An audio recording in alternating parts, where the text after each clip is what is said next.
নমস্কাৰ বন্ধু বান্ধৱীসকল, স্বাগতম জনাইছোঁ জব লাভাৰ্ছৰ আজিৰ ভিডিঅ'লৈ। বন্ধু বান্ধৱীসকল, আজি লৈ আহিছোঁ আপোনালোকলৈ এটি বিশেষ আৰু গুৰুত্বপূৰ্ণ খবৰ। তো বন্ধু বান্ধৱীসকল, কি এই বিশেষ আৰু গুৰুত্বপূৰ্ণ খবৰ, মই সবিশেষ তথ্য আপোনালোকক জনাবলৈ গৈ আছোঁ। সেয়েহে ভিডিঅ'টি শেষলৈকে চাব। আৰু যদিহে আপুনি মোৰ ভিডিঅ' পোনপ্ৰথমবাৰৰ বাবে চাই আছে, তেন্তে মোৰ চেনেলটিক ছাবস্ক্ৰাইব কৰি ল'ব। ৰাজ্যৰ শিক্ষিত নিবনুৱাক চৰম উপহাস চৰকাৰৰ। চৰকাৰী আদৰ্শ কলেজত 50% অৱসৰপ্ৰাপ্ত শিক্ষকক দিব নিযুক্তি। প্ৰাদেশিকৃত মহাবিদ্যালয়ত নতুনকৈ সংলগ্ন হ'বলগীয়া শাখাসমূহতো 50% অৱসৰপ্ৰাপ্ত শিক্ষকক চাকৰি দিয়াৰ সিদ্ধান্ত। প্ৰতিমাহে 1 লাখ টকা দৰমহাৰে দিব নিযুক্তি। ৰাজ্যৰ লাখ লাখ শিক্ষিত নিবনুৱাক চৰম উপহাস কৰি উচ্চ শিক্ষা বিভাগে গ্ৰহণ কৰিছে আজব সিদ্ধান্ত। ৰাজ্যত নতুনকৈ স্থাপন হ'বলগীয়া চৰকাৰী আদৰ্শ ডিগ্ৰী মহাবিদ্যালয় আৰু চৰকাৰী প্ৰাদেশিকৃত মহাবিদ্যালয়ত নতুনকৈ সংলগ্ন হ'বলগীয়া শাখাত নিযুক্তি দিয়া হ'ব 50% অৱসৰপ্ৰাপ্ত শিক্ষকক। 1 লাখ নিযুক্তি দিয়া বুলি ৰাজ্য চৰকাৰে ঢাক ঢোল বজাই থকাৰ মাজতেই উচ্চ শিক্ষা বিভাগে প্ৰকাশ কৰিছে এই সম্পৰ্কীয় নিৰ্দেশনা।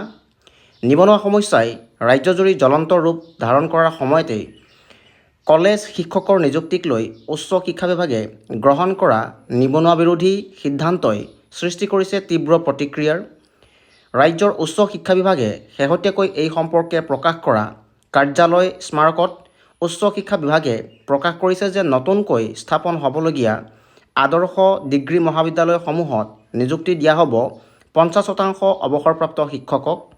চৰকাৰী আৰু প্ৰাদেশিকৃত মহাবিদ্যালয়সমূহত নতুনকৈ সংলগ্ন হ'বলগীয়া শাখাৰ বাবে প্ৰয়োজনীয় শিক্ষকৰ 50% পূৰণ কৰা হ'ব অৱসৰ শিক্ষকেৰে।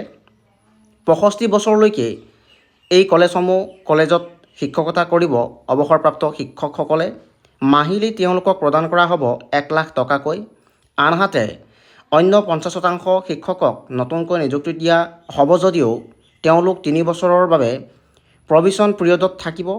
মাহিলী 50,000 টকাকৈ তেওঁলোকক দৰমহা প্ৰদান কৰা হ'ব। 3 বছৰৰ প্ৰভিশ্যন পিৰিয়ডৰ পিছত নতুনকৈ নিযুক্তি শিক্ষকজনৰ চাকৰিৰ ভৱিষ্যত নিৰ্ণয় কৰিব মহাবিদ্যালয়ৰ পৰিচালনা সমিতিয়ে। গৱেষণা পত্ৰ প্ৰকাশ, আলোচনা চক্ৰত অংশগ্ৰহণ, শিক্ষকতাৰ অভিজ্ঞতা, প্ৰশাসনিক কাম কাজৰ দক্ষতাৰ ওপৰত নিৰ্ভৰ কৰি নতুনকৈ নিযুক্ত শিক্ষকজনৰ চাকৰিৰ ভৱিষ্যত নিৰ্ণীত হ'ব। ইপিনে শিক্ষকৰ উপৰি মহাবিদ্যালয়সমূহৰ তৃতীয় বৰ্গৰ চাকৰিসমূহো ফিক্স পে দৰমহাত প্ৰদান কৰা হ'ব নিযুক্তি। তৃতীয় বৰ্গৰ চাকৰিয়ালসকলক মাহে প্ৰদান কৰা হ'ব 20,000কৈ টকা। লক্ষণীয়ভাৱে কাৰ্যালয় স্মাৰকখনত চৰকাৰী আৰু প্ৰাদেশিকৃত মহাবিদ্যালয়সমূহৰ অধ্যক্ষ নিযুক্তিক লৈও উচ্চ শিক্ষা বিভাগে প্ৰদান কৰিছে নিৰ্দেশনা। চৰকাৰী আদৰ্শ ডিগ্ৰী কলেজসমূহৰ অধ্যক্ষৰ কাৰ্যকাল 5 বছৰ নিৰ্ধাৰণ কৰা হৈছে। যিয়েই নহওক, কলেজ শিক্ষক নিযুক্তিক লৈ উচ্চ শিক্ষা বিভাগে নতুনকৈ গ্ৰহণ কৰা সিদ্ধান্তই স্বাভাৱিকতে ৰাজ্যৰ উচ্চ শিক্ষিত নিবনুৱাৰ মাজত তীব্ৰ প্ৰতিক্ৰিয়াৰ সৃষ্টি কৰিছে। বিশেষকৈ উচ্চ শিক্ষিত নিবনুৱাক অতি দৃষ্টিকটুভাৱে এলাগী কৰি উচ্চ শিক্ষা বিভাগে অৱসৰপ্ৰাপ্ত শিক্ষককহে নিযুক্তিৰ দিহা কৰাৰ বাবে গ্ৰহণ কৰা সিদ্ধান্তক স্বাভাৱিকতে নিবনুৱা বিৰোধী বুলি চৰ্চা হৈছে। উল্লেখ্য যে কাৰ্যালয় স্মাৰকখন প্ৰকাশৰ পূৰ্বে ৰাজ্যৰ শিক্ষা বিভাগে এই বিষয়ে সিদ্ধান্ত গ্ৰহণ কৰোঁতেই ভাৰতীয় গণতান্ত্ৰিক যুৱ ফেডাৰেচন আৰু ভাৰতীয় ছাত্ৰ ফেডাৰেচনে তীব্ৰ বিৰোধিতা কৰিছিল। কিন্তু উচ্চ শিক্ষা বিভাগে ছাত্ৰ সংগঠনকেইটাৰ বিৰোধিতাক কোনো ধৰণৰ গুৰুত্ব প্ৰদান নকৰি এই সম্পৰ্কীয় সিদ্ধান্তত ওলোটাই চৰকাৰী মোহৰহে লগোৱাত সৃষ্টি হৈছে তীব্ৰ প্ৰতিক্ৰিয়াৰ। তো বন্ধু বান্ধৱীসকল, এই আছিল আজিৰ ভিডিঅ'। বন্ধু বান্ধৱীসকলৰ এনেধৰণৰ ভিডিঅ'সমূহ পাই থাকিবলৈ মোৰ চেনেলটোক ছাবস্ক্ৰাইব কৰি ল'ব। ধন্যবাদ।